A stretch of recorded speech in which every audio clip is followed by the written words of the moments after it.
Ladies and gentlemen, welcome to this episode of the Greatest Profession Podcast. Today, as my guest, I have Margret Donahue. Margret.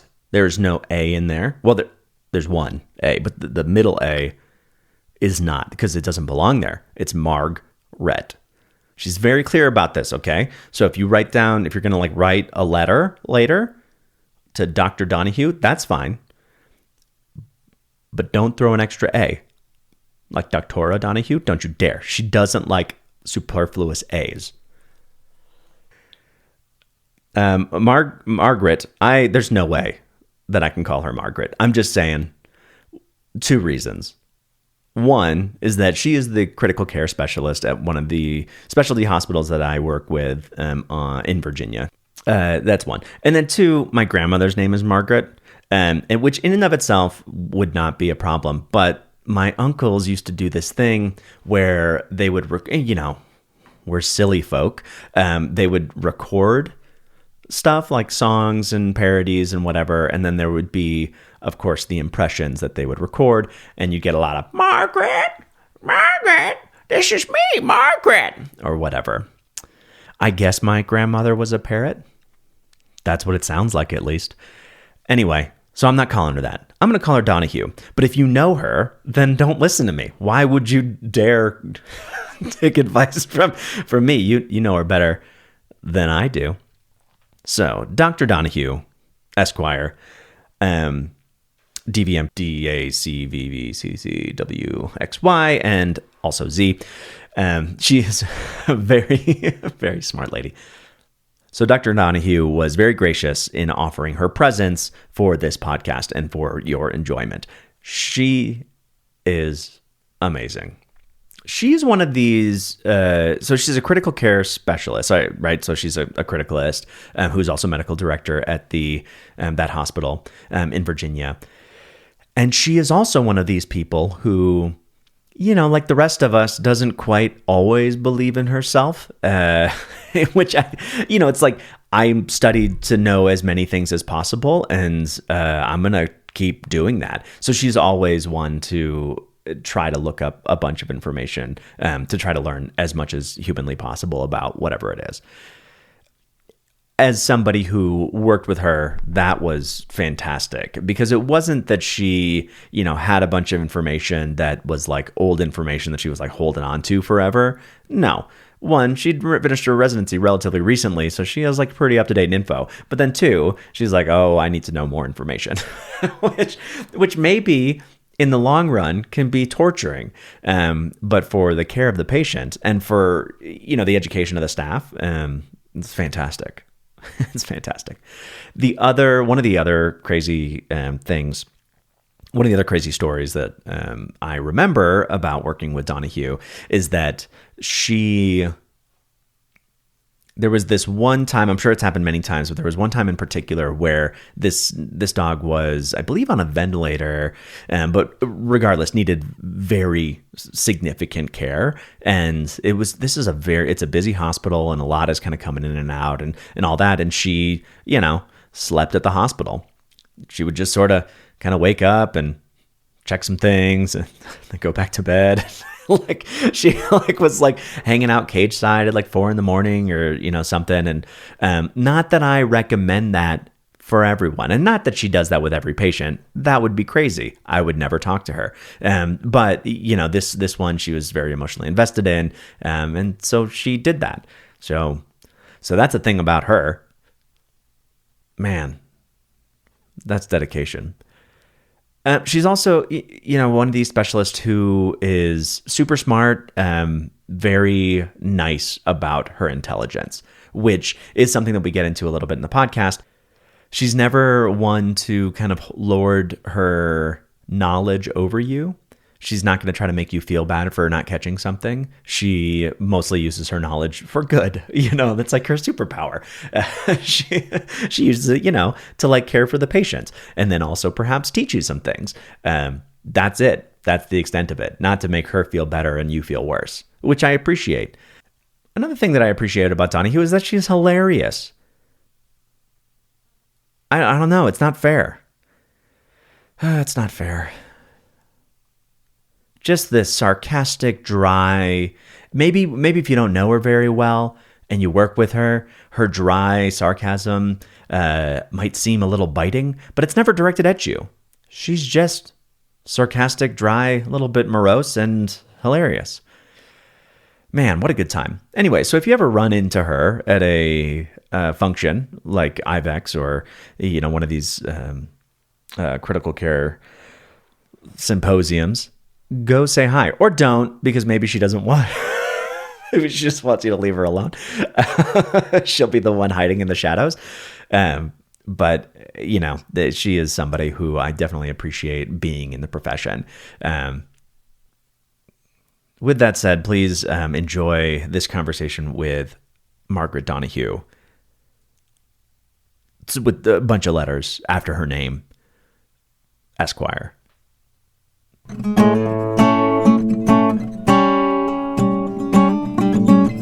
want the house. Just buy me out of this. Yeah. I had a $7,000 mouse problem also. I had this not last fall, but yeah, like the fall that I moved, like of the year that I moved in. So I guess 2 falls ago, whatever. I don't understand time. I was sitting in the room that I'm sitting in now, and every once in a while I just see this like movement, but I couldn't see what was making it. I was like, well, my house is possessed. There's a fucking demon in here. That's the only reasonable answer. And then finally one day I see this little mouse, and I'm like, God damn it. I have fucking mice. But he was so cute. And I was like, I mean, you can stay. You can live here too. Yeah. Whatever. And then there were 2 mice, and then one of them got real fat. And then they got like bold. Like they would like come up to me like they had a question. Like they were not scared of me at all. And like they wanted to talk about like Jesus to me or something. And then finally I would just always see mice. And so I went on like an orchid website, and they were like asking, it was like this questionnaire about like how bad are the mice. And at the end it was like, right. Your house is infested. This is an emergency. We'll be out tomorrow. And I'm like, no, cool. And so he came out and he went up into my attic and he showed me pictures where there's like holes in the wall, and which, I mean, I'm hoping weren't there during the inspection. Right. I'm not going to fucking go in that attic. And then he was like, and also you only have like 2 inches of insulation. And apparently Virginia has a code where you have to have a foot of insulation. Oh, no. Which the inspector did tell me about, but he didn't tell me that there was like a code. And so I was like, right. Whatever, I'll just see how hard it is to heat the house. Right. And so that cost $7,000 to fix. Oh my God. Infestation is not a word that you want to hear about your house. What? No. Oh my God. I mean, I guess I'd take mice over bed bugs, but like... Oh, definitely. Yeah. Mice are adorable. Yeah, sometimes they poop in the house. But like, sometimes. So does my cat. So, like... I know, part of me was like, if they would just like, if I could just like litter box train them, then... then we could just live together here, because right. They're so cute. It's not an infestation. We're roommates at this point. Yeah. It's just my drinking buddies. How long were you in Virginia before you purchased your house? Because you you worked there for like a little bit before you decided, you know what, I'm going to stay, right? Yeah. I moved here in 2018 and bought the house. Well, I moved to Richmond. I lived there for a year, and then I moved up here right. in 2019, and then I bought in 2021. Oh, okay, so a while. Yeah. God, that is how time works. I also don't do well with time. It's 2023 now. Mamma mia. Yeah, my friend on LinkedIn just was like, happy work anniversary, and I was like, oh, fuck, it is that time. And it's also weird that I've been working at Fred for longer than my residency now. And I was like, I mean, my residency was essentially a lifetime, and this is like past my expiration date at this point. That's and you're still doing it. That's good. Yeah. That's a good thing. Yep. God. Yeah. I always wondered if I would ever do any of that stuff. any residency and things like that. I mean, I guess to ask the question, like, you're in like the critical care realm. Like, was that a thing that you always wanted to do, or is that like something you slid into? I guess I kind of slid into it. So I stupidly thought that my like hopes and dreams were enough to get me into vet school the first time I applied. And Right, okay. I didn't get in. I had like I had no experience working in a vet hospital except or like with animals except I worked in a lab with mice for like no Sorry. with Like, rats. of course With it was. rats. Okay. I didn't even. I don't even know what animal it was. Let me into vet school. Right. No, it was rats. Okay. It was baby rats, and so I did that, and I was like, oh, this will totally be enough. Like they'll think that's so cool that I did all this research. And also I worked in a zoo, for like 8 weeks. Okay. All right. I was like, this is definitely enough. No, so I didn't get in. And so then after I graduated undergrad, I went and worked at an emergency hospital in Connecticut. And I honestly didn't even like realize that emergency medicine was a thing for animals. I literally was just like, oh, vets are just, they just like do vaccines and shit. And, which, I mean, when I was in high school, I had a goat, and just because she was free in the newspaper, and so we went and got her, which, we also didn't have like a trailer or anything to transport her in, so we put her in the back of my mom's Explorer. Welcome to the family. We got orange slices in the back. You want those fish crackers? Yep, like big Toggenburg goat with horns, just like in the back of an Explorer. And luckily, the whole time she was just like, "What the fuck is happening?" and was just like staring out of the window because she could have just killed us all. Like if she just freaked out, just like dead. So anyway, we had this goat, and I had her for like 4 years, I think, and she. Well, this is gonna be this is definitely what you want on your podcast. She like bloated and died just like in her pen, and I couldn't get any vet out there to come look at her. Like she was obviously sick, and I couldn't get anybody to get out there, and I couldn't find anyone to take her to. And so I was like, well, this like reinforces it. Like I'm gonna be a vet. I'm gonna treat people's goats and whatever. And I get to vet school, and I'm like, fuck that shit. Like large animals sucks. But anyway, so I worked in emergency medicine. And I just thought emergency critical care was like the coolest thing ever. The criticalist there was like my idol. She was amazing. She could do no wrong. I like briefly kind of wanted to do cardiology. Like our cardiologist was super cool, and I was like, hearts are cool. And then kind of in vet school, I sort of was like, yeah, hearts are cool. Maybe I'll be a cardiologist. And then I realized that like nothing leaves cardiology. Just like I'll go there to die, which is not the cardiologist's fault. Like, right, like cardio. Yeah, it's like 98% of them. They just like manage it. Like I guess sometimes they can balloon shit or put in pacemakers or whatever. But like, it pretty much just all goes there to die. And I mean, some cardio clients are nuts. And I was like, I don't want clients. Like, I don't want to deal with people long term. I just want to be like, well, it lived, or I'm sorry, it died. Like, bye. The front will check you out up front. yeah.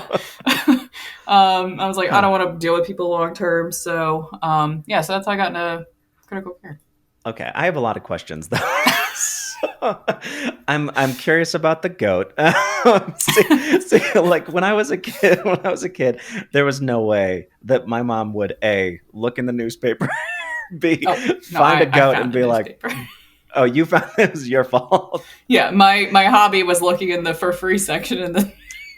Oh, that's where it was. Okay, sure. It was like rusted out bed frame, old bookcase, goat. You're like, well, hold on a second. All right, and you were living. I'm sorry, you said New York. You were in. No, I was in Connecticut. Connecticut. Okay. All right. Close. I was close. Okay. They're all the same up there. So then there was like, Just you had cold, land? miserable places. Yeah. We so we moved from Arkansas up to Connecticut, which was super fun in the 8th grade. Right. I was at one point I was actually like very good at computers and the internet, and now I don't understand any of it. I in 1999 I found Right. our house that we moved into in Connecticut online, and Wow. everyone was so proud of me. They were like, "Man, look at her!" And now I'm like, Yeah. "Where's the on button? Why doesn't my earbud work?"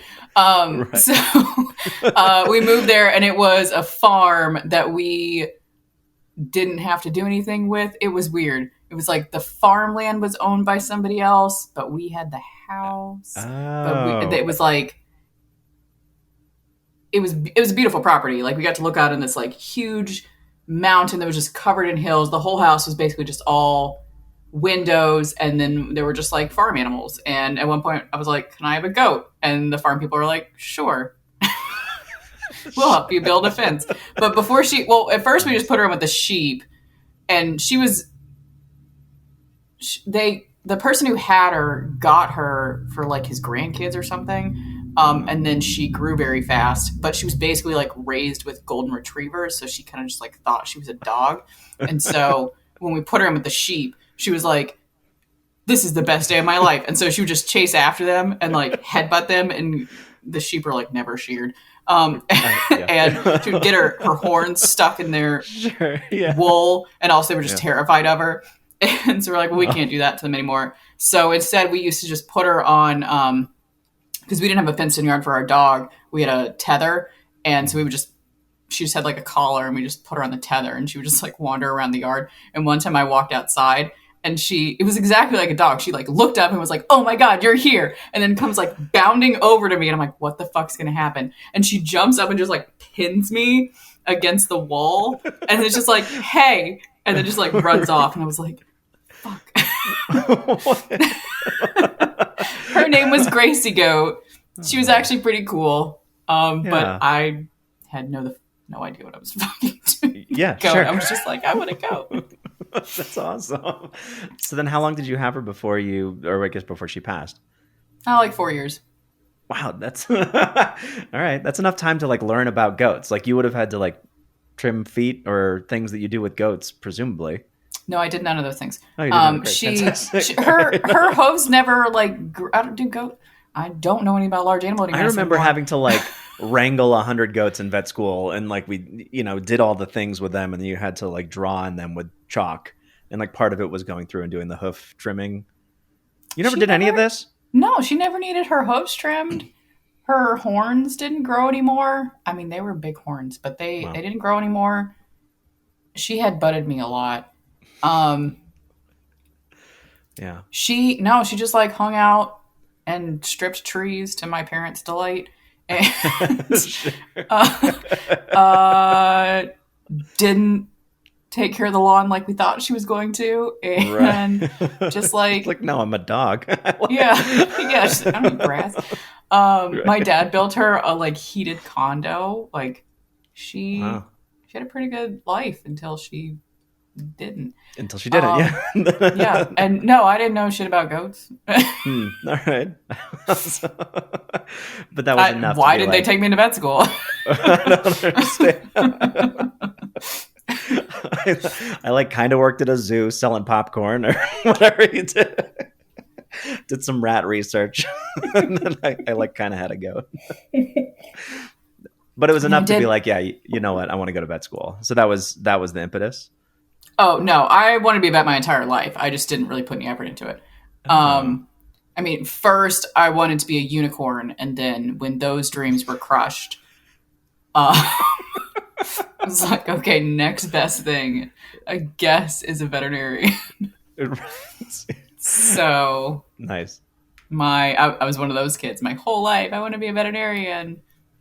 Do you know why? I'm always curious about that because like I didn't obviously, but I'm always curious like, so what about the veterinarian was like the thing that you're like, yeah, that's what I want to do?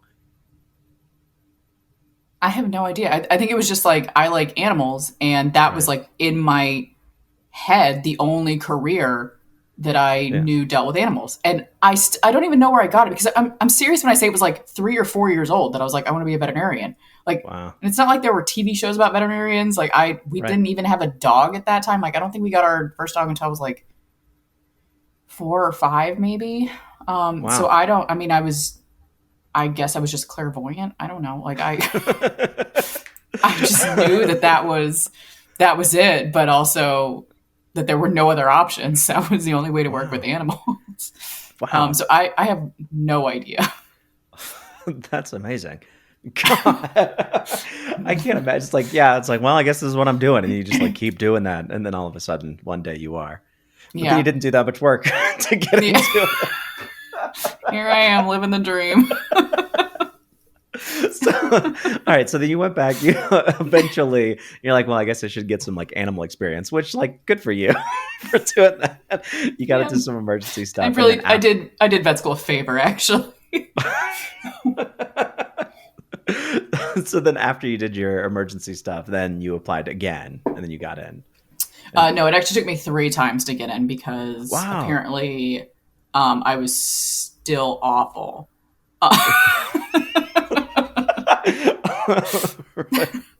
Wow. I'm sure my essay was just stupid, because it was probably also just like, I want to be a vet my whole life, so just make this happen for me. Please and thank you. Yeah. I mean, at that point I was also working, like I worked at an emergency clinic overnight for like 4 nights, and then I would just immediately go, after my last shift, I would immediately go work at a GP for the next 3 like days. Wow. And then like immediately go into an overnight shift, which, dang. I mean, I was, I guess 22, that's how old you are when you graduate from undergrad usually. So much younger. Right. And so again, I was like, this is definitely enough. But it wasn't. And then my 3rd try, I was like, this is it. Like, I'm not doing this anymore. This is too much. If I don't do this, I'll just, I don't know, bag groceries or something. Like, I don't know if I can keep applying. So I applied to 18 schools. Wow. Which at that time, I think there were only 27 or 28 schools. So I applied to most of them. I'm going to I'm gonna do 2/3. That's what I'm gonna do. Yeah. It was so expensive. There was a certain point where it was like you had to pay per like 5 schools, and then it was more for 10 schools, and after that it was just like whatever, you loser, like whatever you want. Yeah. So I just took that route. That was a mistake. I mean, I guess in the end, like I got into school, but I had a bunch of interviews. I ended up getting into 10 schools. Oh my. And then waitlisted for 6 of them, because I think there were only 2 that I was like flat out rejected. And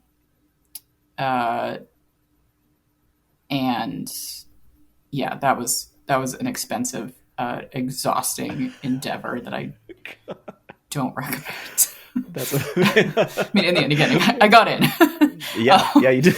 But wow, I mean, good for you for continuing to do it. I mean, I don't know. I definitely wouldn't have. And in fact, when I did my neuroscience stuff, so when I graduated from college, I did like a year in an autism research lab, and I'm like, yeah, this will be enough. And then I applied to I went through the US News like top 10 schools or whatever in neuroscience. I'm like, great, I'll go for 8 of the 10. I applied to them, and then surprise, didn't get in to any of them. So then I'm like, I guess. Were the other 2 just that bad that you were like, fuck those 2 places? Well, I don't know. I'm like, I gotta set a line somewhere. Can't apply to all 10. Are you crazy? Yeah, so it was like Harvard, and I mean, like, I was just, and I didn't get into them. And I thought I was like, well, I mean, I guess like 8 was my safety school. You know what I mean? I was like, so 8 was like Stanford. Right, exactly. I think it was like Carnegie Mellon or something. It was, but yeah, like, and then I was like, well, I guess I'm not doing this then. And so I just started like teaching. I, so yeah, I was like teaching in an elementary school in like a special ed. It was like a special, I forget what it was. It was like a 1-on-2 type of education, and then they would kind of like go back to their class, and the students would. It was like that for a couple of years, and I did like a bunch of improv and like teaching, dance. I did like other things instead. You led like a full life. Well, really condensed. Yeah, I like did it all in like a couple of years after, because obviously I wasn't going to do neuroscience. So I appreciate that you like kept doing it. I mean, obviously I only applied to one school. And if I didn't get in, as is the Mattasciuto style, I would have just done something else. But the interview that I had, we did it in these like little study rooms in the library. And the two guys that were interviewing me, first off, they were great. Later on, I realized, you know what, these are fantastic professors who have great sense of humor. But most of the time, we just like joked around. Like they asked me some questions also, but we laughed the entire time. We had a great time. And I walked out and people were like, oh, your room was so loud. Like everyone else, there's like 20 of these, or there's 8 of these rooms or whatever it is, 10 of these rooms, and everyone's going in solemn and they come out solemn. And then just like, we're just like, so, and then we come out, we're like shaking hands and high five. I'm not surprised by that at all. It was so fun. It was so great. But it turns out, I mean, like those guys were just a very good match for me for sure. But they asked good questions too. Mm-hmm. Oh man, it was a great fun interview. So then where'd you end up going? Out of your like 12 or whatever that you got into, where'd you end up going? Illinois. Illinois. Okay. Yeah. Which it wasn't my first choice. My first choice was Tufts. They waitlisted me and never took me off. Sure. In retrospect, I should have gone to Ohio so I could be one of those assholes. This is the Ohio State. I only say that because after a year you can claim residency and then it's a lot cheaper. Okay. And also, I mean, I guess they're good about school. Right. They've deserved the yeah. to be a jerk about it. Illinois was fine. I went during the transition. My class was the second class to do the new curriculum, which a lot of vet schools have adopted now, which meant that for the first quarter, which was 8 weeks, we were actually in the clinic. Like we didn't actually have to go to class or like do anything. It was great instruction at vet school, just like show up and not be expected to do anything, and then go like drink. Okay. They've since changed it because they realized that was stupid. But the two classes, so the second years were the first ones to go through the curriculum, and they definitely it was awful for them. It wasn't much better for us because the third years and the fourth years fucking hated us. Because when the new curriculum took over, they were basically just like ignored and no one cared about them anymore. And now they had to like deal with a bunch of these babies in blue coats, like running around the clinic, like touching things. And they were just like, it was awful. It was like hazing essentially, except with no benefit at the end. So it was a rough 2 years before they like aged out, and then, well, I guess 3 years. Yeah, I think. Yeah, wait. I don't know. Sure. By the time, right. So by the time that those people were gone, then yeah, sure, 2-ish, maybe 2 years. I think at the end of second year, that was when they had like, that makes sense. Okay, right. They'd like phased out by the end of they graduated by the end of my second year, but we still had to go into clinics second year with the really bitter class. And that sucked. But anyway, I made it out. Yeah. And now they don't know any different at Illinois. They're just all in the new curriculum. And so I'm sure they all love each other. Yeah. That's interesting. You went to Tennessee, right? I did. I went to Tennessee. I went to Tennessee before they started the new curriculum. Mm-hmm. And I was actually, I think between my first and my second year, they had like a curriculum committee meeting in the summer that happened over the course of, I want to say, a week. and students were invited. And so I'm like, yeah, sure, let's do it. So like I did that, and I voiced my opinions, which, by the way, in retrospect, I'm like, I didn't have any information to have opinions. I did have opinions. I had strong opinions. They weren't informed opinions. They're just like, I feel like we learn better this way. They're like, oh, listen to this guy. He's got a beard and everything.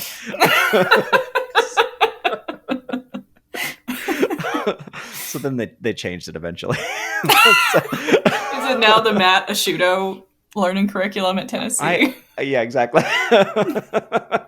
Yeah, so everyone has to pay homage at the beginning of their third year. Yeah, good. No, I don't even remember. It was, but I was really invested in all of that. I still do. I love education. And, as we were going through, as they're talking about the changes and, they're implementing new things, like now they do it's like a pre-NAVLE test at some point in the curriculum. And I think that's gone everywhere, or that's in many schools right now. All that stuff, I would go and I would bug the dean about it all the time, and just we'd talk about it. I actually had the gall to, when I was graduating, to make a proposal. I wrote an 8-page proposal about, it's like, you should hire me, right out of school because I know things. But the conceit was this. It was like, this is not how we should be teaching. I forget what the line was, but it was something along the lines of you put someone at the front of an auditorium and standing in front of an entire audience and people, and we pretend that this is not theater. I'm like, it's all theater. And so, yeah, sure, there's information here, but if you can't captivate your audience, then it doesn't matter what you're doing inside. Oh my God, did you want them to song and dance pathophysiology? Yeah. I would have learned so much better that way if I had a tune to sing along in school. Yeah, it's kind of along those lines. The shin bone's connected to the... Exactly. I don't know. I mean, the theory was that I have no idea what it's connected to. It's nearby other bones. No, but I just figured that honestly, even if you just were able to engage an audience, you could say the exact same things. It's just line readings, right? Just do it better. But the thing is, it's like these classes are created by and taught by individuals who are not necessarily, that's not what they wanted to do necessarily. And the ones that do and are engaging, you learn a lot more from that. There's definitely professors that I'd learned nothing from, and then other professors where I learned a ton from. So anyway, I wrote this thing, and the dean of students was like, yeah, I'm on board. And I put in this is what I would get paid, and this is how much, and whatever, and this is how it would adjust, and these are the classes I would take over. Turns out so much. It didn't get approved. So I guess the dean, the true, the dean, had thought there were better reasons or better ways to spend that money. But did he have a beard? Was he threatened? He did not. That might be it. I'm telling you, it could have been it. He peered over those glasses. No, I mean, it's like the idealism of youth or whatever it is. You're just like, yeah, and we can change everything. Maybe not. Yeah. But sit anyway, down, that's all. whippersnapper. Yeah. So I don't know. In an alternate universe, maybe that's what I would have done. On your vein of theater, remember there was, during second year when we were doing pathophys, one of our professors was fresh off the boat from France, and the combination of his heavy accent and not great sound system or acoustics. Yeah. I could not understand a damn thing he said. And he taught neuro and repro, I think something else. But I just remember one day I had this realization of my life had become sitting in, I mean, like you said, a theater, yeah. Looking at an 80-foot screen of diseased vaginas and somebody talking to me in French. It's is this some art installation that I'm being subjected to right now? Yeah, definitely. It's very like Brecht. There's definitely an absurdism to it. And I was looking around, I was like, am I the only one who doesn't know what the hell is going on right now?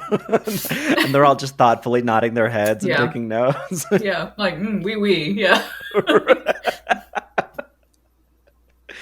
That's awesome. Oh, God. Well, we survived, didn't we? We made it out. We did it. Yep. God. Clawing and scratching. Yeah, like all of us do, I suppose. So then after that, so you had already said, I'm going to do emergency. You're going to do some level of emergency, and you kept with it all throughout vet school then. Mm-hmm.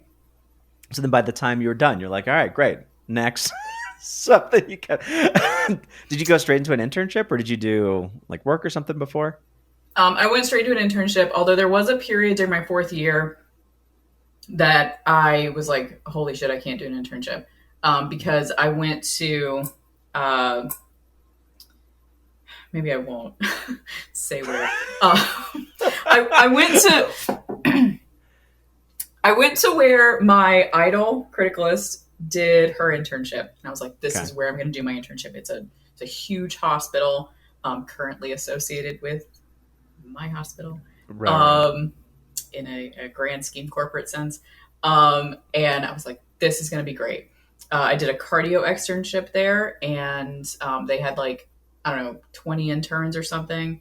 And which was weird because like when I was a tech in Connecticut, because you don't have to be licensed, when I was a tech working in Connecticut for 2 years at the emergency hospital, I worked with interns because I worked the overnights. And at that point, interns were on the overnights because fuck them.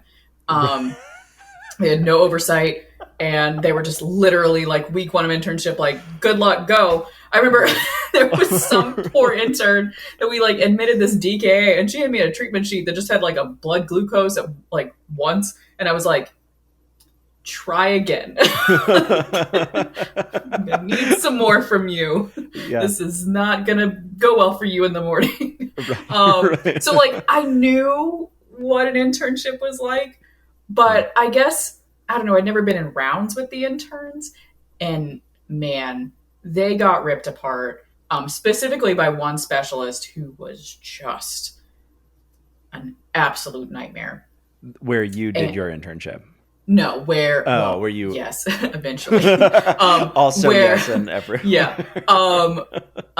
No, where I was doing this externship. That neurologist was a nightmare. And I was like, oh my God, I can't do that. Like, I do not have the skin thickness for that. Like, I cannot do this. And I went like basically crying to the criticalist in Illinois. And I was like, I can't do an internship. Like, this was awful. And she was like, I know who that is.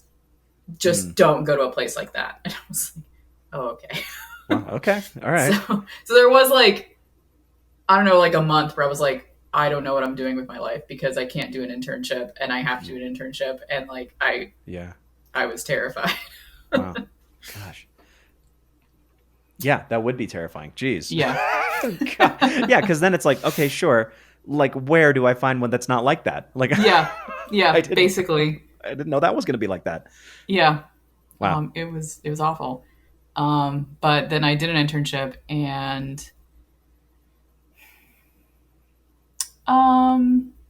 it was fine. Like, I mean, it got me to where I am. So it wasn't incredibly soul crushing, but also you wouldn't do it again. Right. The internist who works there, she's probably still there. She's a brilliant internist. And still, like, nobody was as bad as that guy. Right. But the first week that I was there and I was on internal medicine, I just like didn't eat because I was terrified of the internist. Because I accidentally, I don't know, we did some like F&A and I like left the slides somewhere and they almost got thrown away and she was going to murder me. Like, God. And then the neurologist there was not nice. He asked me one time in rounds at the end of the internship. He hated me the whole year. He's the only person who's ever made me cry. Wow. He, I mean, that's a pretty good track record. You can't, and it was I because he cry just like kept, often. he, he kept asking me some question about neural localization. He wouldn't give me like a second to think. I just needed a fucking second to think. And he just kept like berating me. And I just like lost it. I just started crying, which I mean, didn't help. It was like, he like was like, yes, that's what I wanted. And he still didn't like let up. But anyway, towards the end of the year, I had this like awful case that no one, like everyone's just like, that dog should just be euthanized. And I like spent a lot of time with the client and like did things. The dog came in not walking and like pissing blood, and its PCV was like 7, and I got it like up walking around. It was like doing great. But I didn't know what the fuck was wrong with it. I was just like, sure. Like it was like problem. Okay. Address that problem. Like I could never get to a point where I was like, yeah, this is the like this is the main problem. It was just like putting out little fires. And during rounds one morning, I don't know why he was there. He never came to rounds. In front of all the new interns, he asked me if I didn't know what was wrong with the dog because I was too stupid, or because if the owners wouldn't let me do diagnostics. And I was like, both. Like, okay. Next question. Because at that point I was just like done with him. I was just like, both, I guess. So, yes, some specialists are assholes. Can I?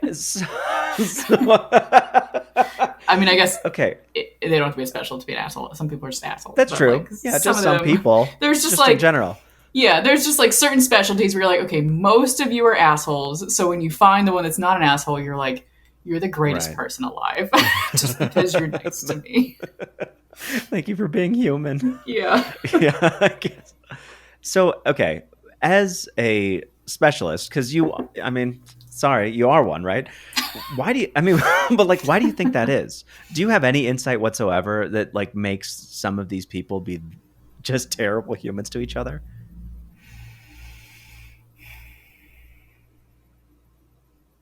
I think it takes a certain type of person generally to be a vet in general, but also to be a specialist, like to actually pursue that. And so everyone talks about like type A personalities, which, I mean, I guess most people who pursue higher educations have some form of type A in them.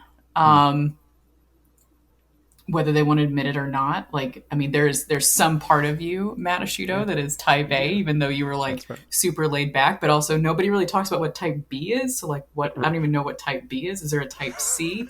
Does this lean into like Myers-Briggs? Like I've taken so many personality tests in my life. Did you know that Arkansas is the like standardized testing bed? So I took a standardized test every year of my life from kindergarten to the 12th grade, because by the time I moved out of Arkansas, that was when like other like normal standardized testing shit was happening. So anyway, I had to take so many like personality tests and all that shit. So I know how to manipulate all of those to, it was just like that day I'm like, what personality do I want to be? Does that make me a sociopath? Yeah, I was just going to say. So you learn through iterative standardized test how to be a sociopath. You're like, oh my God.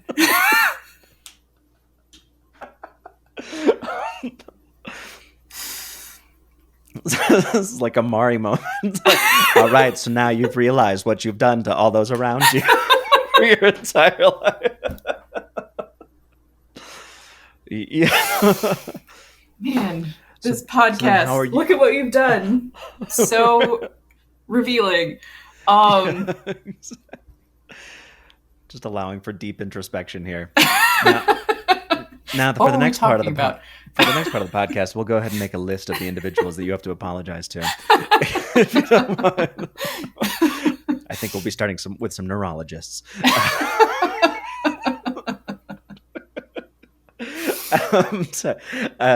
Why specialists can be so cruel, and I suppose type A, type B, who knows? Myers-Briggs, I'm a sociopath. That was the line. Good. Okay, great. So yeah, I think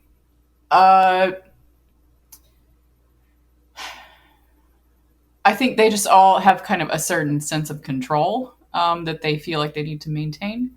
And teaching others, having to deal with others' potential mistakes is terrifying.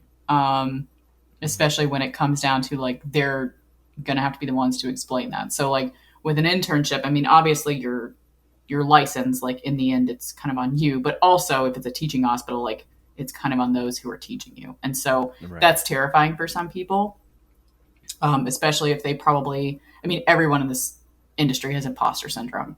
And so even if they are on the outside, like, peacocking around, like I know everything and whatever, that doesn't mean that they're good at teaching. They could be very good at their job, but that doesn't mean that they are good at teaching or relinquishing kind of control and knowing how to handle the repercussions if something goes wrong. And so that's terrifying. And I get that. And so I think some of them that's just the only way they know how to handle it. I mean, especially like neurologists and surgeons, like that is a stressful job because, I mean, part of the reason why I don't do surgery is when things come to me and they're dying, like I didn't do that. Like I can't really make things, there's not a whole lot I can do to make things worse. But in surgery, like if something goes wrong, that's your fault. It's not that you have like tried to make things worse, but like if you cut the wrong thing or, didn't tie your knot, you're not tight enough. Like that's on you. Like you did that. And so like, I understand the, kind of controlling aspects of it. And I think that probably in the end sort of feeds into a just kind of impatience for other people. Yeah. And so I don't, again, I appreciate when people are not like that and still have some of those jobs. And it's certainly not only surgeons and neurologists. And I've met a good number of, like, we had very good, like the surgeons in my internship were lovely people, which was also kind of a new experience for me. But there's definitely plenty of surgeons and neurologists who are lovely, super patient, very good teachers. And there's definitely, I mean, I've heard people who do relief and they're like, oh, I worked with this criticalist and they were just a fucking asshole. And I'm like, great. I'm going to be better than that easily. At least I'm not an asshole. But like, so I don't fault people for, the way that they get through their shift and their, life and whatever. I just really enjoy when I meet one of them that's not like that.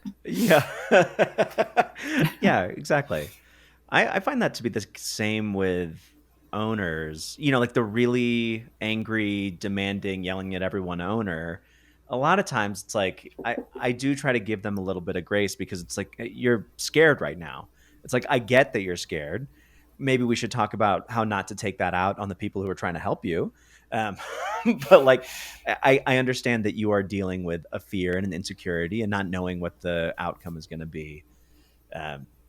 So yeah, I mean, I can definitely see that from like a specialist perspective. It's like, if this case is on the line, I mean, if you care that much about, that animal and someone else screws it up, then that sucks. And you're afraid of, every little thing, like they're going to throw away the samples. You're like, oh, did you get blood before you started, B12 or whatever? It's like, no, I can never find out.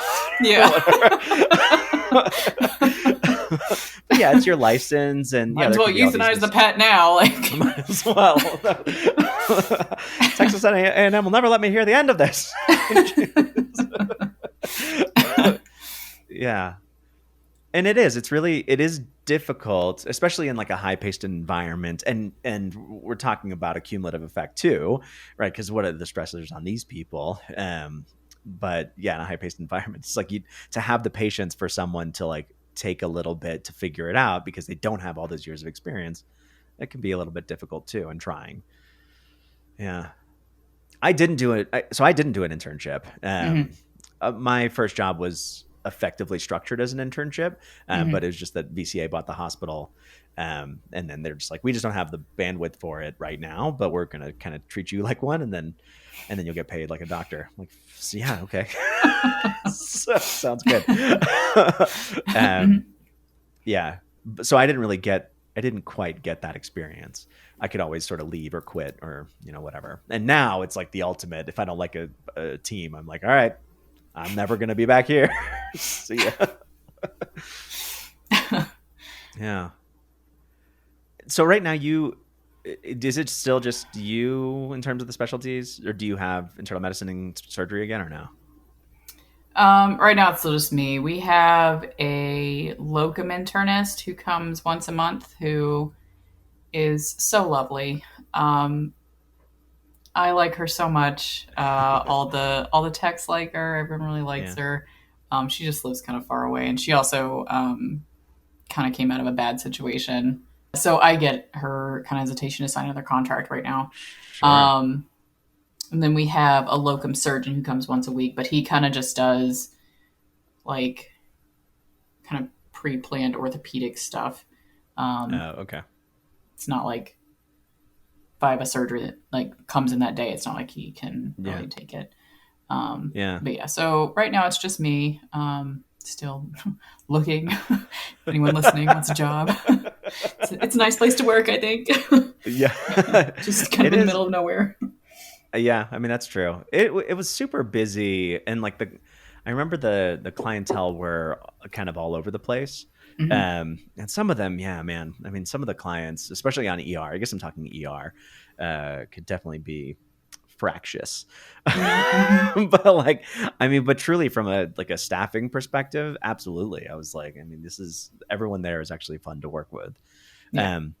Which sort of, how do you, because you fell into a role more of like, so now you're like, I assume like the director of the department or whatever. Is that accurate? Am I making this up?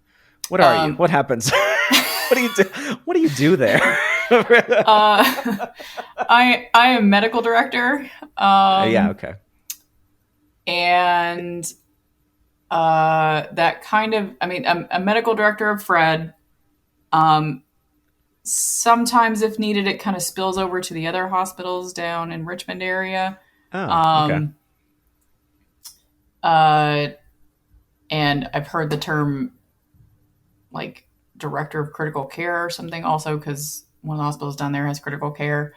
So I'm kind of just whatever they need me to be. Yeah. But yeah, officially I'm medical director of Fredericksburg. Was that ever the plan? I mean, was that like a thing that you're like, yeah, and then one day I'll be medical director? Absolutely not. Yeah. My original goal was to go to a hospital that already had critical care established, and I would just kind of like blend in and just hopefully not cause problems. That was my goal. And since finishing residency, I have now had to establish critical care at 2 different hospitals. I mean, the first one was just an absolute awful experience. I only worked there for 4 months and was like, I'm leaving. This place sucks. Right. Right. But my resident mate and I went there first and set up a critical care department. And then, I mean, even before we actually started working there, we were both like, this is not going to work. And so that's actually when I interviewed at Fred, was before I even like officially started my contract at this other place. And, we were like, no. We'll just give it a try. I mean, we have to just see what it is. Cause it started off like it was going to be great. And it was not great.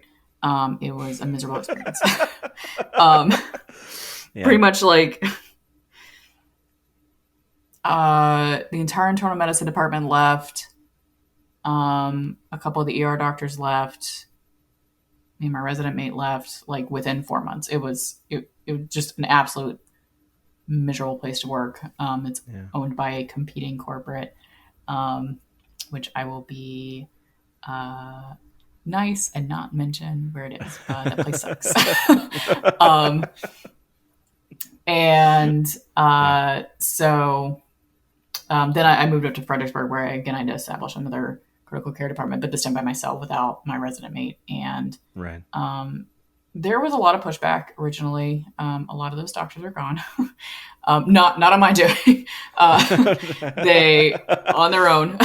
Yeah. They did not want to buy into the critical care line of medicine, I guess. Oh. And Was it so like ER doctors just like running the place, or is that the idea? yeah. And okay. I think probably only at that time the hospital director thought that critical care was necessary at all. They were Right. pretty against it, actually. Huh. Only like a couple of them I felt really welcomed by. One of them's still there. Okay. You can probably think of who that is. Right. Sure. Yeah. And the rest of them just, I don't know, it just wasn't their thing. And so they left. And it was weird because, I mean, again, everywhere that I had worked had a criticalist. And so I was just like, oh yeah, they're gonna love this. Like, Right. Yeah. I'm gonna be so awesome. And they're just gonna welcome me with open arms. And then I get to this place, and same with the first place I worked. They were like, we don't have any need for you. We don't know why you're here. Fuck off. We don't want to hear anything you have to say.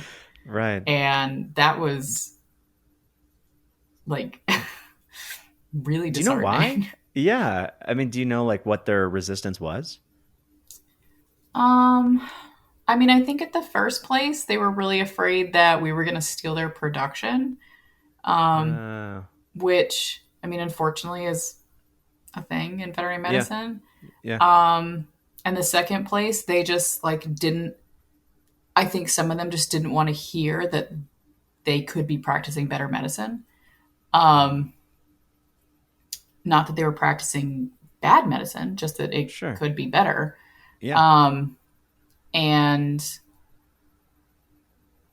also, I think, I mean, I'm sure some of them just got this feeling that I was going to come in and make them all, I don't know, like that I was going to come in and be like, I'm better than all of you kind of thing. Like, Right. which I'm not. It's just different. Like, it's just, I have like different training than you. Like there are other things that can be done. Yeah. And I mean, in the end, it all is just comes down to what the client wants. But, I mean, that was part of the reason why I did a residency, is I wanted to know what I could offer people, in terms of care for their pets. And some of them, I don't know, I just didn't kind of buy into that theory of medicine where it was like their kind of opinion was all that mattered. Which again, not to say that again, they were not bad doctors. No, sure. I mean, we build different skill sets as we move along, right? And especially if you're kind of used to doing something like you, I know so little about all the things that you know. Right. Like for me, it's of course really nice when someone else can be like, hey, have you thought about a CRI? I'm like, no, not for a while, actually. Whatever. Right? It's like, we got some free water deficit going on. I'm like, I'm going to look that up later. Yeah. But truly, I mean, like I enjoy, that somebody there who has a different set of knowledge or a different skill set is able to look at this in a different way. I mean, I feel like that's what life should be about in general. Yeah. But I mean, I definitely understand. I was never somebody who, like, I didn't practice enough or build an entire, career of veterinary medicine before I kind of started working at specialty hospitals. I tried to stay in specialty hospitals as much as I could Mm-hmm. for all of my career. So that's just like the way that I am used to practicing too. So, I mean, I get it. I totally get it. Yeah, it's not bad. It's just different. And it's nice to be able to offer that service. It's a different type of service, right? I mean, it's a different product entirely. Yeah. I mean, I think the way I look at critical care is if your grandmother were hospitalized, or like your brother, or, somebody who was very close to you that you then had to make medical decisions for, how far would you go to save that person if you were in charge of their medical care? And I mean, some people, whatever their relationship with that person is, might not go very far. Yeah. And that's, I mean, in the end, that's fine. That is your family dynamic. Right. But that, I feel like clients kind of deserve that same level of respect of, these are all the options. It is not up to me to make this decision for your family member. These are all the options that are available. What would you like to do? And I mean, there is still a degree of explaining to them what these things entail, and, kind of potential prognoses and quality of life during these procedures. Yeah. But it is still up to them to decide what they would like to do for their family member. It might not be what I would do, but right. It's not me and it's not my pet. So as long as they understand the kind of intricacies of it,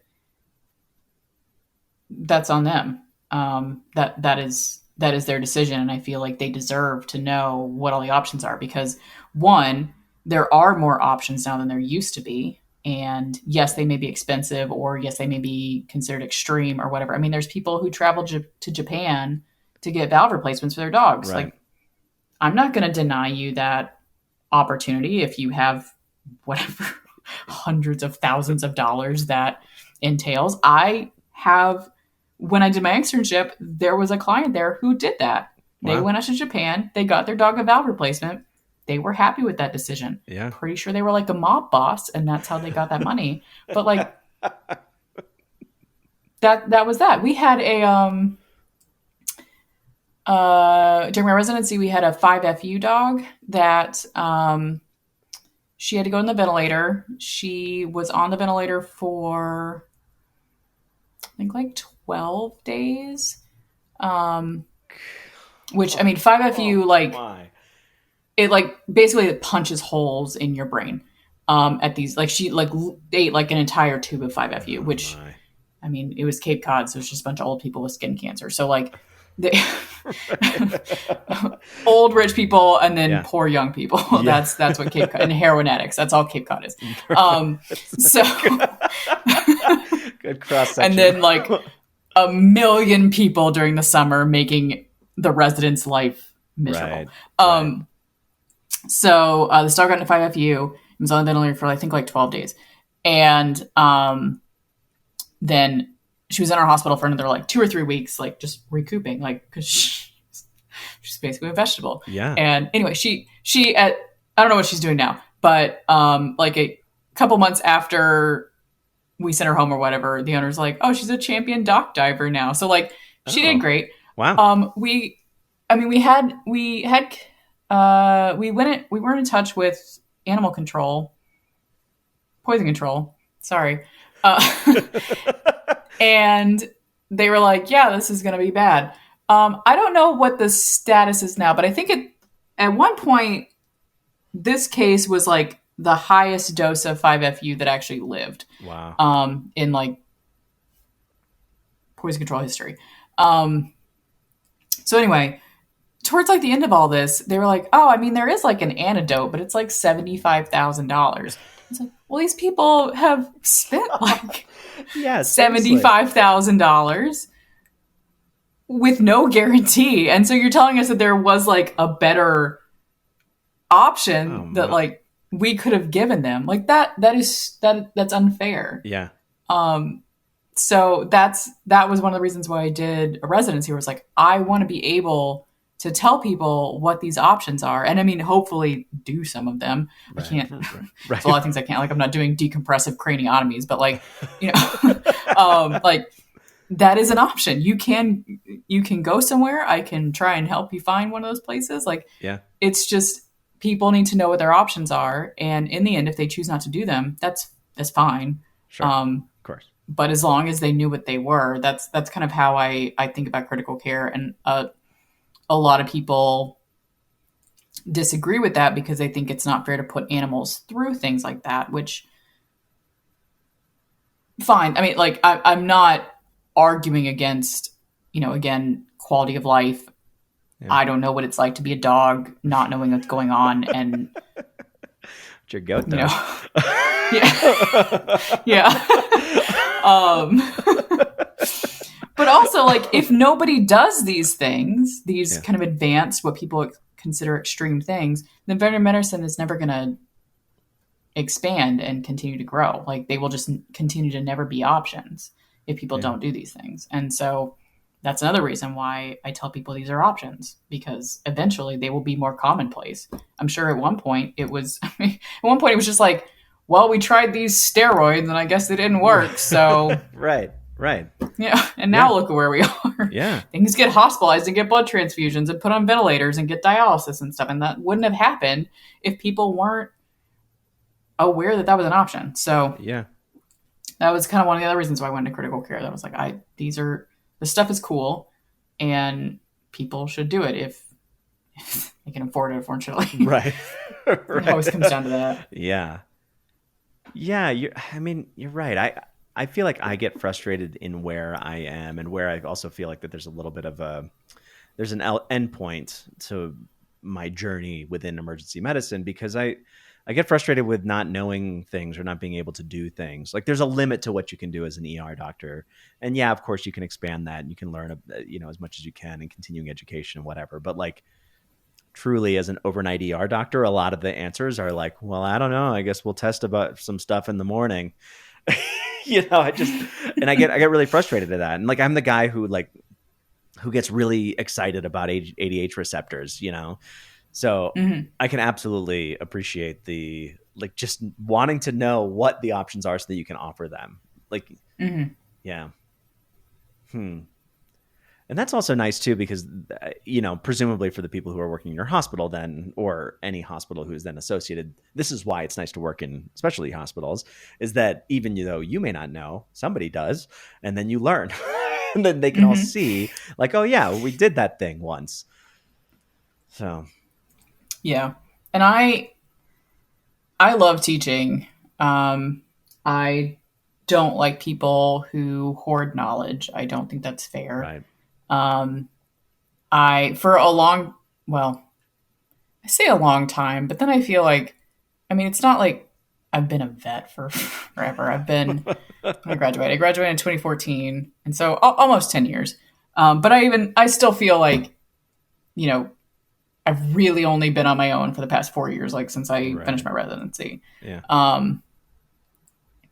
But for a long time I was like, I'm going to go into academics and I'm going to teach. Yeah. And then I was like, I'm not smart enough for that. Nobody should learn off of me.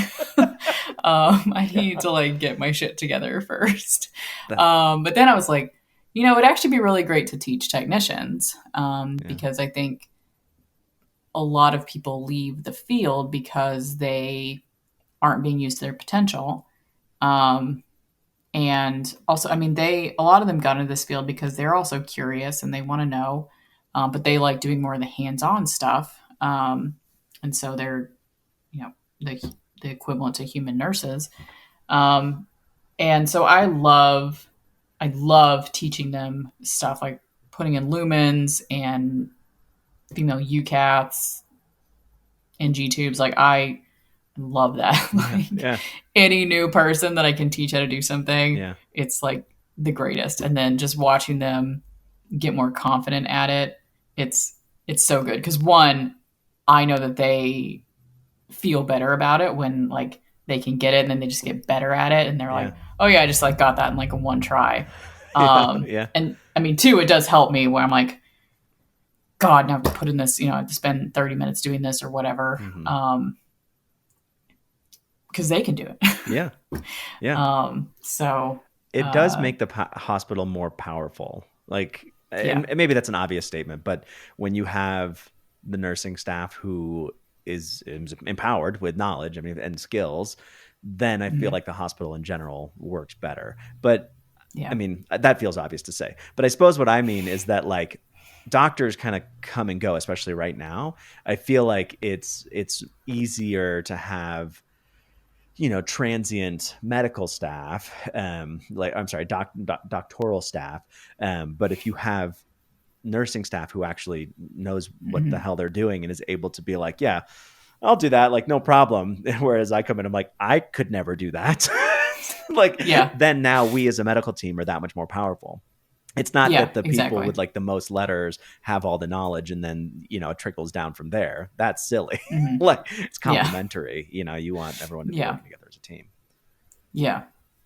That's awesome. So then do you feel like as a medical director, or I guess, do you feel like, your role as medical director is then a nice fit for that? Like, yeah. It's kind of a blessing and a curse in that I keep telling people, everyone makes like a joke at the hospital, which I think it's probably perpetuated by how annoyed I get where they come up and ask me everything. And they're like, well, Donahue knows everything. And I'm like, one of these days, y'all are going to be real disappointed when you realize that I don't know anything. I just know to you the whole time. Yeah, I just get real lucky. Yeah. Or I know where to look it up. Right. So let me tell you where to look this up. Right. People do come to me to learn things.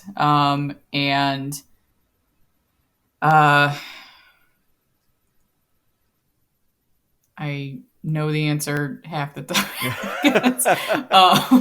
Right. But it is nice that they trust me enough to listen to me. Right. And if it's something that I don't know, then I'm like, well, we'll figure it out together. And I at least then can feel like, hopefully they're not like, man, look at this idiot thinking that she knows everything. I'm not going to listen to her. I'll just look it up myself. Yeah. And so then, we kind of learn it together, and that's, sometimes kind of cool. The other day, one of my technicians, what was I doing? I was doing a bandage. And she said something about wrapping, and she was like, don't you want to make sure that there's 50% overlap of the cast padding or something? Right. And I took a second. I was like, no one's ever told me that before. Like, no one's ever specifically told me that you have to overlap cast padding 50%. Right. I was like, I'll probably make my bandages better. And she was so happy that she could teach me something. Yeah. So, yeah, I think as medical director, it does help me, because also I can say, like, this lab, like, I'm going to do this lab, and it's mandatory. You have to come to it if you are a licensed technician. Right. But also, a lot of the assistants will come because they're just interested in doing it too. So I can also set up protocols of, like, no, this is how we're going to do these things. Like, this is how this thing is done. These are the placement rads you have to take. Like, these are the views I need. Yeah. And so that is helpful to teach as to why those things are necessary. Like, if it's taken a little bit of time, but like when you place it in G-tube, I don't just want to view the stomach. I need the pharynx, because I have seen somebody just bust through a lung and it looks like it's in the stomach. Yeah. And the animal's dying of a pneumothorax. So I need the pharynx. Right. That's the money shot. Because I think that's the other part about doing an internship and a residency is, like, I have seen things go horribly wrong. Mm-hmm. Whether because I, made a mistake, or somebody else made a mistake, or things just didn't go as planned. Like, there was nothing done wrong. Right. Just that, I mean, medicine's a crapshoot anyway. Like, Yeah. You can have the best of intentions, the best medicine, everything, and things still just go wrong. Yeah. And so I kind of know all of the bad shit that can happen, either, from personal experience or just like seeing it. And so I can tell the technicians and the doctors, like, these are the things you have to look out for. These are the things that go wrong. This is why you have to do this way. Right. I mean, shit happens, unfortunately, Sure. even though, of course. even if you're doing everything correctly. Yeah. And so I think they need, everyone needs to know that and know kind of how to minimize mistakes by still doing everything as correctly as you can. And knowing that shit still happens regardless, but as long as you're doing it as best you can, less of that happens. Yeah. So, I feel like your hospital has, every hospital, every single hospital has an issue, like, staffing, right? Or like getting doctors in there and things like that. And I guess I'm curious about your opinion on that, uniquely because you're sort of in the middle of all of these like cities, like an hour away from kind of everything. Right. So it's not necessarily like, oh, I'm in the middle of a metropolitan area that like everyone wants to move to.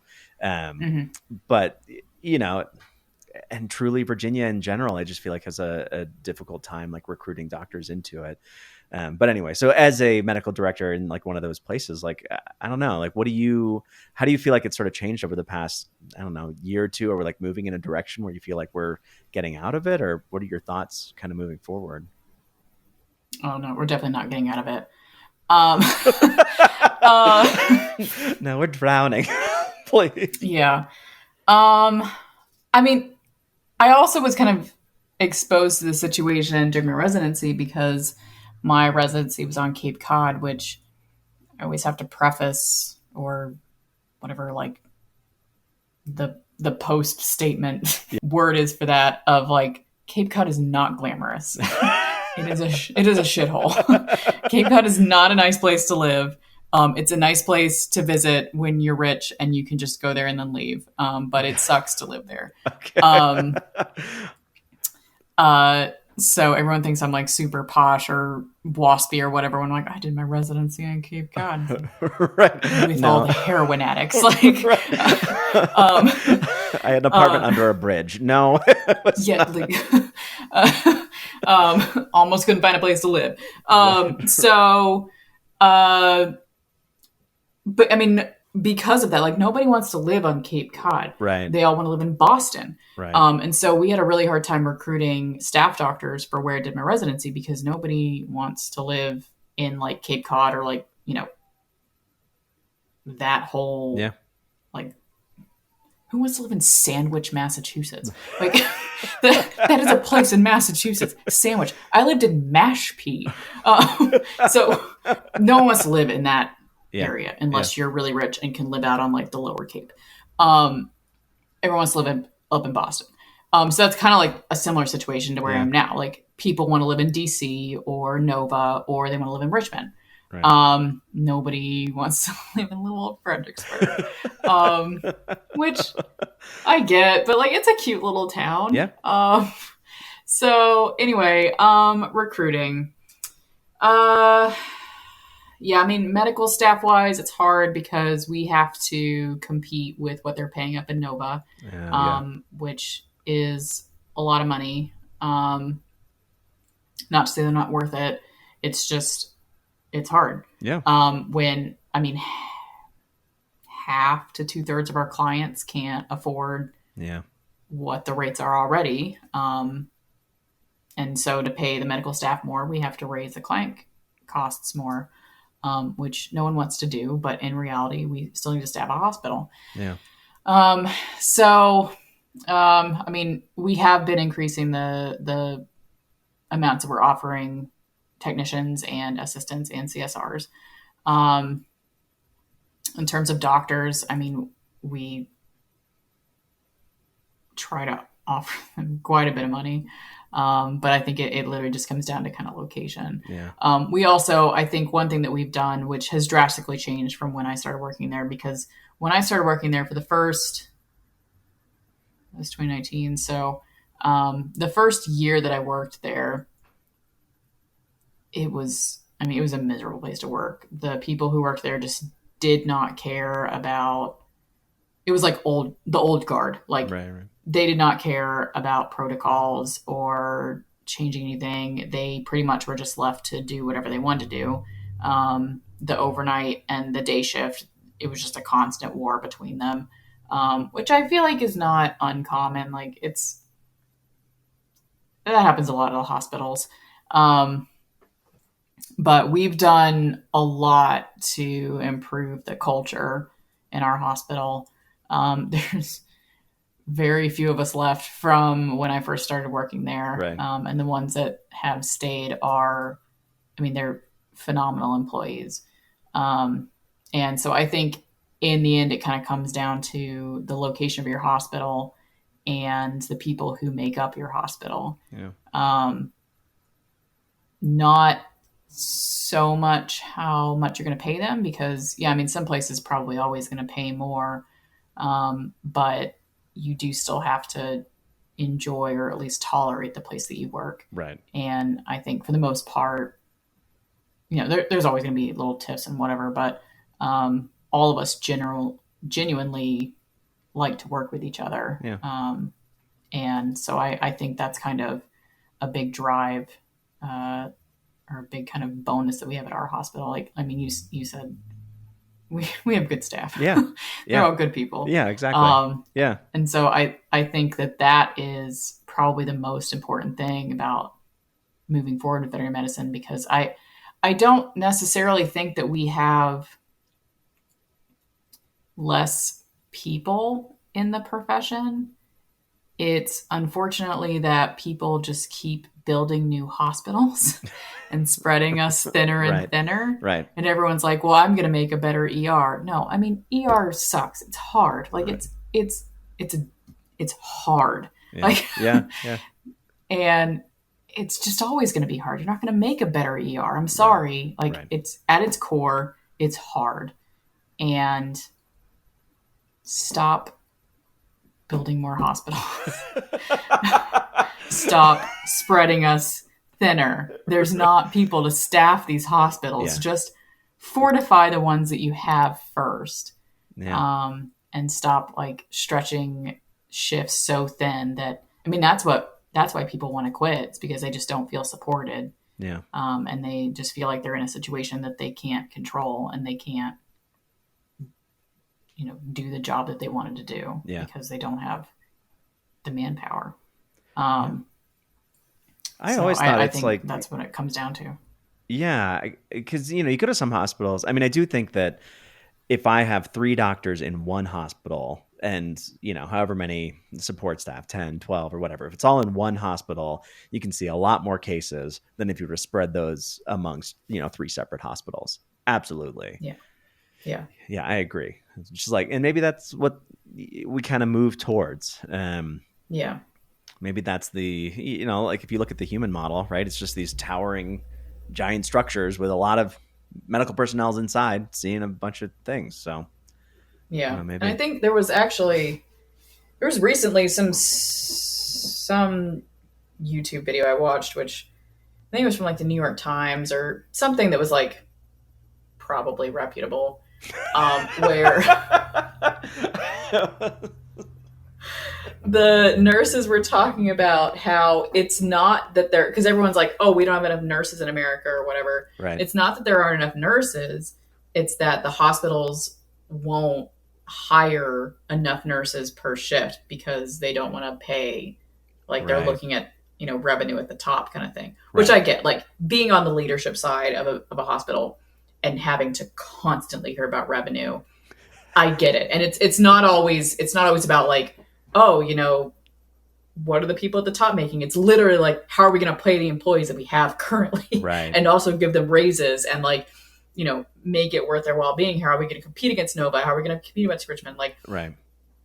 But human hospitals, it's because there's so much insurance money and whatever. Yeah. It's a whole different beast. And so they were saying like, there are nurses in the country looking for jobs.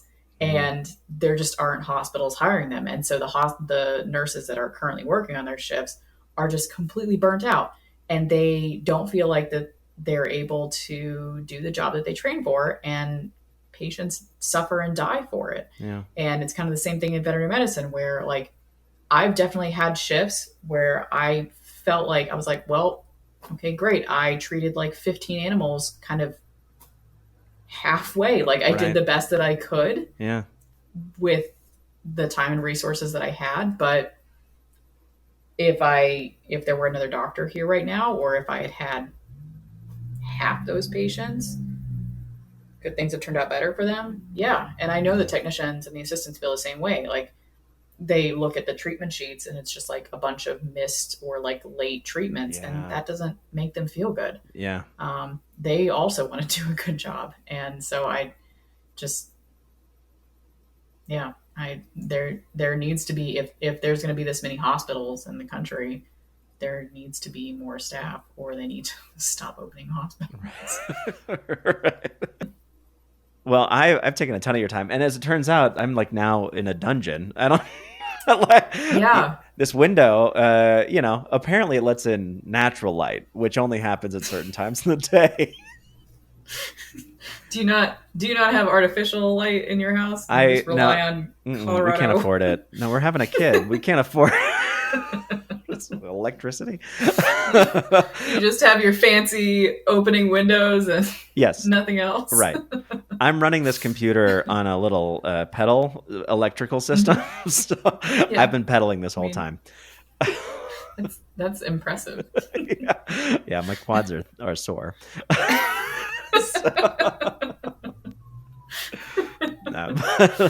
No, thank you for spending the time. I definitely appreciate you joining me. No, this was exciting. I mean, I told you at first, I was like, I'm not going to be funny. Like, this is going to be an awful, boring experience. But, I mean, nothing's boring with you, Ashuto. Well, thank you. I appreciate that. Yeah, I was telling Lindsay, I'm like like kind of worried about this one because like it's a lot of pressure. She's like kind of important, and and we don't know each other like that well, It's like and she's like, no, Donahue's hilarious. You'll be fine. Oh God. I'm kind of nervous about this one because she's so fucking awkward. She's so awkward. I don't know what to do. It's gonna be us like staring at each other. Right. I'll just dub over it in French. Yeah.